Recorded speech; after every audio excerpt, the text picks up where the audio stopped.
finalists in the awards. Like the fact that we had the awards, you know, as a part of a verification of what we're doing, right. you know, as a company. We were featured in Forbes magazine, online. We've been featured in some big press in the UK, which has been really, really exciting. And I think part of that is, you know, had the media heard of the awards? So I think the BBC, I'm not, you know, they're not directly in fashion, you know, they're big news entities. So what the guys that we got interviewed by hadn't heard of the handbag award, but they were really, really excited. I saw because it was listed as the handbag Oscars, and it's like, that's it. That's it. After they researched it, they were just like, wow, this is like the handbag Oscars of, you know, the world. So it was really, really exciting, really, really exciting stuff. So I think like for even being like a participant, for being part of this awards, it gives you such a massive platform. There's a lot of hard work that goes with it, but you know, everyone should be up for the challenge. If you're going to enter, you know, you need to work hard to get your name out, tell the press, and it can give you so many opportunities. Like since winning the awards, you know, we've been contacted by stockists. We've got our first stockist in the US and also in the UK, which was... Or just some people don't know, a stockist is also a retailer. Oh yeah, a retailer. Sorry, I'm being... That's okay. No, be British. It makes, I mean, it is a global event. Be your authentic self, Charlotte. Thank you. But they also, you know, just every step of the way, like we've met people through the awards, the networking that happens. You know, we met Nancy Foreman from the Accessories Think Tank and worked with her, and she's been, you know, incredible, as well as Emily. Like even after the awards, if you message Emily and, you know, tell her about what you're doing, she'll promote you and to her amazing, you know, community out there. You know, these guys who are running it have got incredible connections, and they can really, really help you get to the next step in your journey as a brand and as a designer.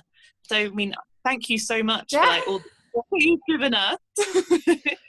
Well, why don't you talk a little bit about how, you know, you and Maria met, and then how you fell into becoming a handbag designer, and let alone how you ended up doing a brand in Brazil that ends up being sustainable and socially responsible, because those two are not mutually exclusive. Yeah, so it's quite a long story, but I'll try and make it webinar worthy. Yeah. So Maria and I, so my wonderful business partner, we met when we were 16. I'm not going to tell you how long ago that is now, because it's quite a few years. But yeah, we met when we were 16, when she came over to learn English, and we've been friends. She's from Brazil. And yeah, she's from Brazil. Very important part there. Right. And so we became friends. We love fashion. We love being creative, you know, just normal 16-year-olds.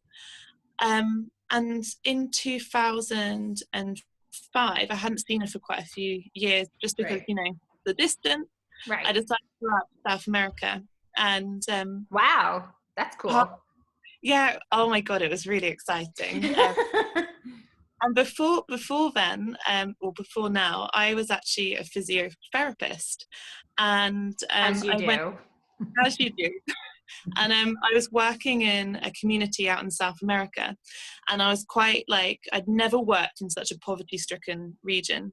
Right. And I saw Maria, and we started chatting, and we had a few cocktails, as you do, and we were talking about the experiences, because she does lots of voluntary work helping her community. Right.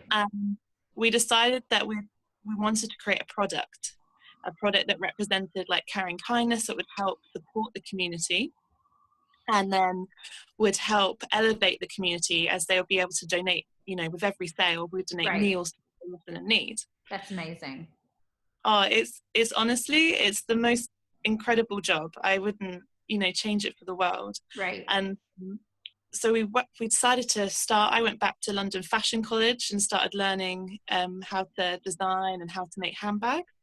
And on that journey, we discovered that, you know, there were some things that that we wanted to change, you know, of our product. We wanted to make sure that it was environmentally friendly. We wanted to make sure that it had reduced impact on the environment and the communities. So we decided to look at recycled materials. And our first bag used dead stock leather and recycled plastic bottles, and now we've like gone into recycled seat belts, recycled car seats. You know, we get quite excited by rubbish, which is a really weird thing. So that's kind of like our journey. We just, you know, started thinking outside the box. How could we problem solve? How could we use materials that, you know, were more like friendly towards the earth? And that's recycling. How did you deal with all this in terms of even pricing? Because especially when you're using dead stock, you can't guarantee that you're going to be able to replicate the exact same item over and over, because that's always an issue, not only for retailers and stockists who are obviously fussy in terms of they want the items that they purchased, but also in terms of trying to educate the people who are making the bags and even to your customers. Yeah, so it's a challenge. I'm not going to lie. You know, it has been a really, really challenging process. Luckily, Maria, by background as an economist, she's like superwoman. So great with all the math side of things. But we've managed like over time to get like an average pricing of, you know, because recycled materials and things, they do change prices. And in Brazil, where we produce all of our products, there's change of inflation. So we've had to enable within our products that change of inflation, as well as looking at exchange rates and things like that.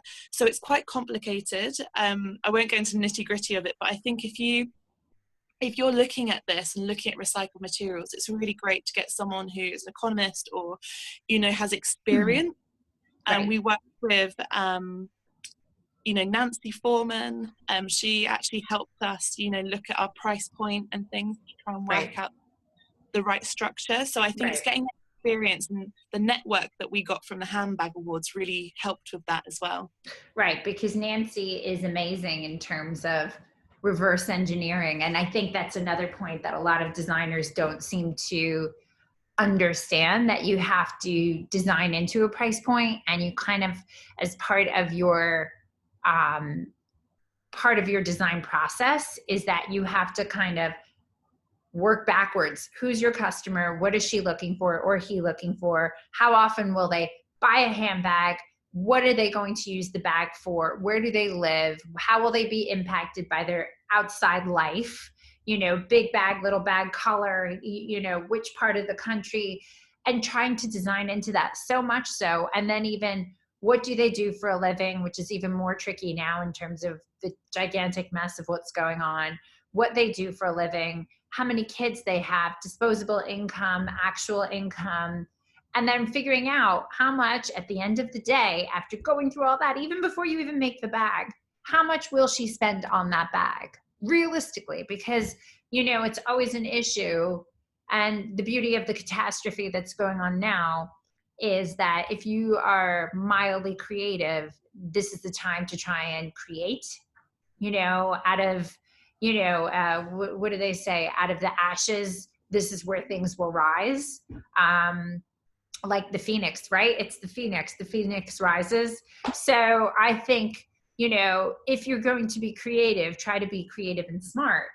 So you have to be really aware and realistic in terms of how much will she realistically spend. Because we all know after you cross a certain threshold, it doesn't matter what people's incomes are, they will spend more money on a brand label that's established than an unknown / independent. Yeah, it's knowing what your market is, definitely. And knowing who you're designing for is essential, because you can create like the most beautiful, beautiful product, but if there isn't a market for it, it might be hard to sell, or if the price point isn't right for like the market you're trying to get into. It can make it really, really tricky. But luckily, you know, there's loads of people out there which can help you if you haven't got the experience in it. Right. Like I said, like Maria and I, like we came from different backgrounds. You know, we love fashion, we love you know, we love making things, but we didn't have that expertise in the marketplace. But then Right. going through, this kind of competition has enabled us to actually meet people who can help guide us. And Right. it's been, massively life-changing for us, and has really helped our business like drive forward and in the right direction. That's so lovely. Oh, How was it in terms of, even just from being a finalist, how was that in terms of community and meeting other people? Because within what you do, because it's very, even though you have a partner, she's not in the same country as you, it's a very lonely process. Especially now, it is even more isolating than ever. So how has this given you, even now, a moment of almost relief that you're not alone in what you're doing? oh my gosh, like so from the handbag awards, like with other finalists, I'm still in contact. Well, Maria and I are still in contact with them, different finalists, and some of them Right. have become really good friends. And Aw. it's really, really, really lovely to have that community. And, we're all checking in on each other, from Aw. That's so amazing. it's honestly, it's so wonderful. Like even, I don't know if she's listening, like we're still in contact with people from the first time that we were around, like Pooja. We love Pooja, Oh and my we God, love Pooja's amazing. I love her too. incredible. She's incredible. And from last year we've got some really good friends, so it's been really nice having that support network, particularly when there's lots of uncertainty, particularly when there's lots of unpredicted things that are going on right now. It's good to have that backup and that security, and to know that you're all in it together. Right, That's, right, right, yeah. right. So after the awards, what had happened to you the second time?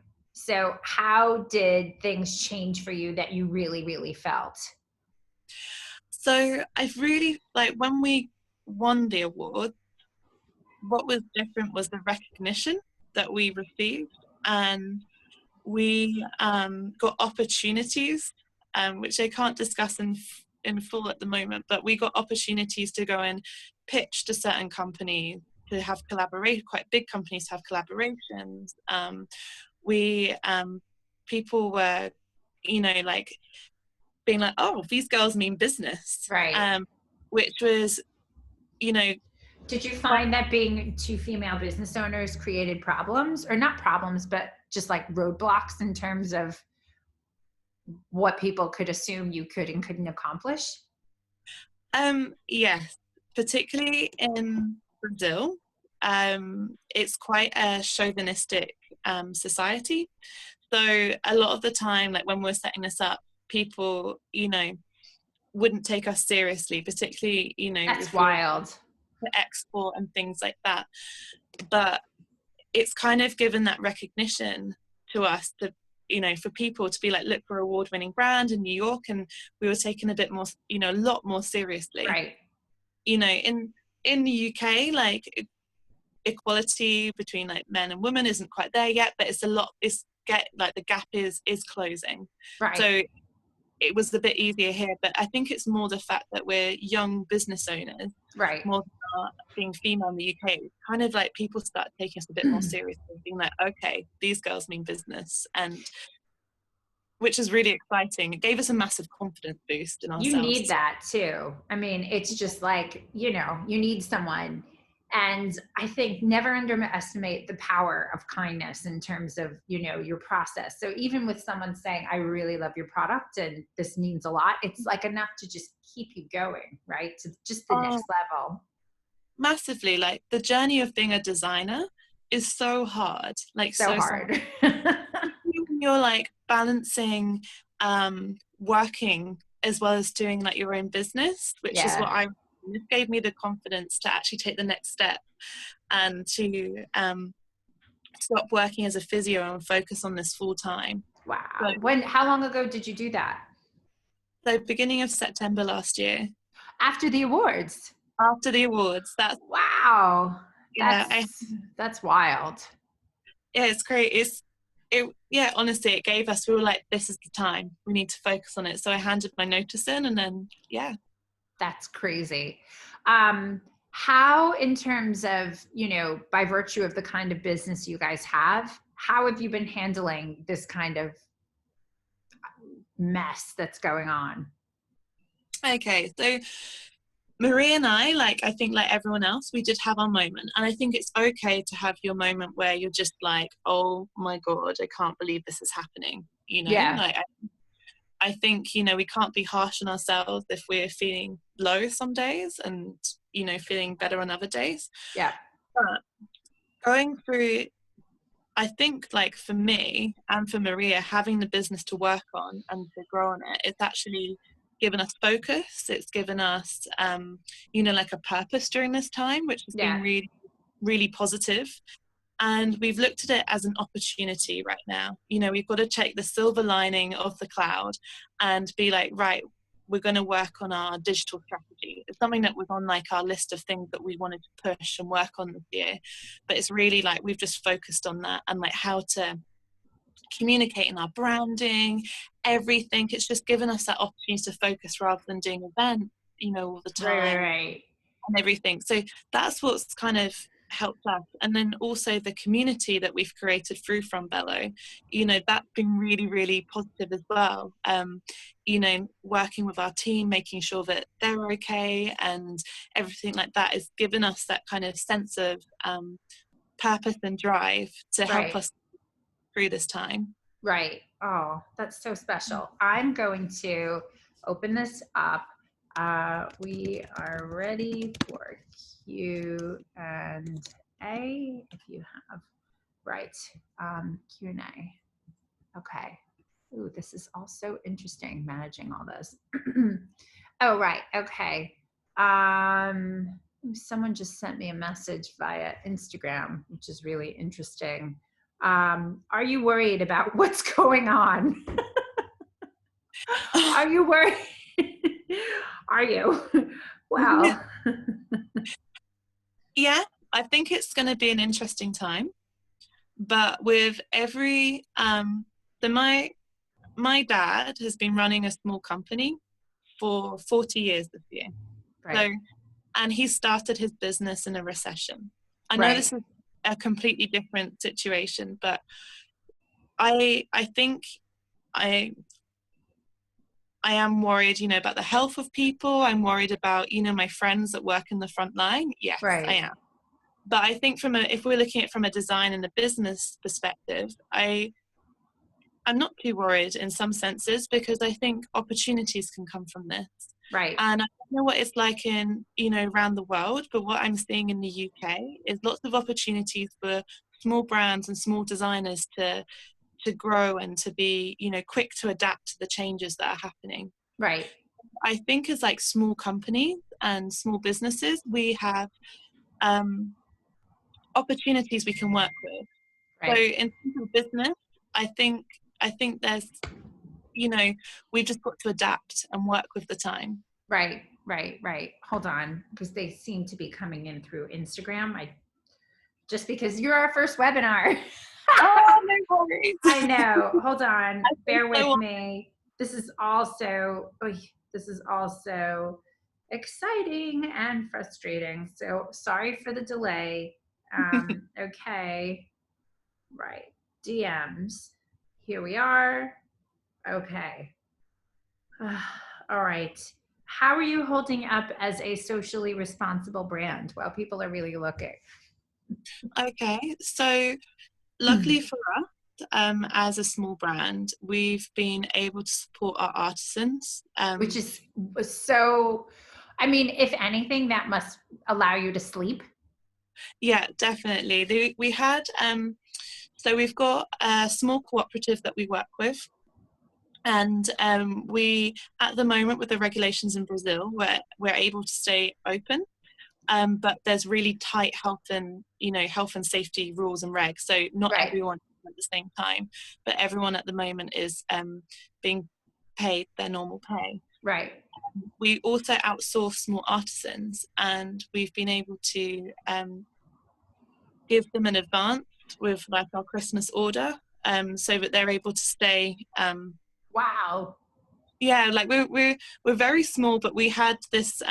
We've just rejigged our budget for the year to be able to support them, because it's really important. But we're in this kind of moment where we're not a big brand. Maria and I aren't paying ourselves, but we've Right. got the luxury of savings at the moment, so we're okay.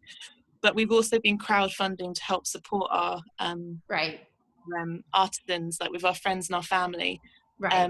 We've been able to make sure that we've got security for them. So, Right. it's really important for us to look after our community. So that's how we've done it. But it's just because we saved a pot of money from our sales to be able to, for just in That's case. amazing. Oh my Yeah. gosh. Well, I think we're almost out of time because this was our first one. I want Yeah. to thank you so much. I'm going to, if I can figure this out, which I think I can, upload this onto IGTV, and then we'll make sure to tie in any additional questions and comments through you. But thank you, Charlotte. Love to Maria. I'm sorry that Brazil has cut out Zoom. I don't know. It's probably a good thing. Who knows who's watching in the background? I have a big sign saying "Do not enter" with a piece of blue, construction tape on my door here. Because that's official. So, wait. There's a question. Hold on. One more question. I also have a social entrepreneurship. I have a social entrepreneurship designing bags with Indigenous communities. How did you reach a fair price, distributed fairly within the whole supply chain, and a competitive price for customers? So I think it all depends on your product that you're making and who your target audience is. We have worked out, like we pay a living wage. We still need to get that, like we'll try and, part of our plan is to become, get that registered within the fair trade. Where exactly, just to be clear, are your bags made? So they're made in Belo Horizonte in Brazil, which is in the southern part of Brazil. So I think it really depends. Like we calculated the living wage for not the minimum wage, but we're paying the living wage for our products. So depending on where you are, I think if you can, it's a bit of serious math. Luckily, we've got Maria, the economist, who's able to do it. Right. I can honestly say it's not me. Right. But she, it's working out like the quality of the product, I think, and like what the fair wage should be, how many hours are being spent. So it's going to take a bit of time and a bit of math and working out whether that product is viable to be sold in the market, that target market that you're working towards, and whether it can be, cost effective. That takes time. And I think it's just working out whether it's viable for that market. Right. At that price. It's a lot of maths. That was a really good answer. Oh, thank you. But it's true. The whole essence is that you have to reverse engineer and go all the way back and then try to figure out the cost of goods sold. And the cost of goods sold, you have to integrate in. How much you're paying your employees / workers. And that's obviously going to vary from country to country. So someone just wrote, Charlotte, where can we write to you and share your info?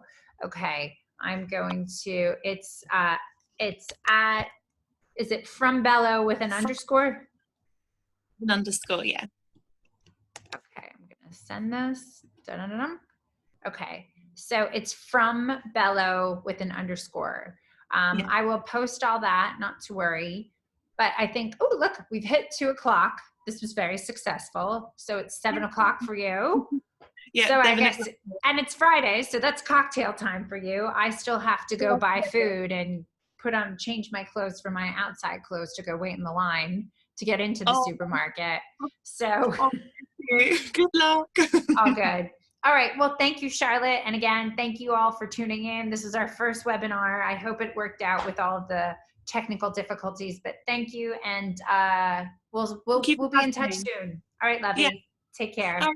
Bye.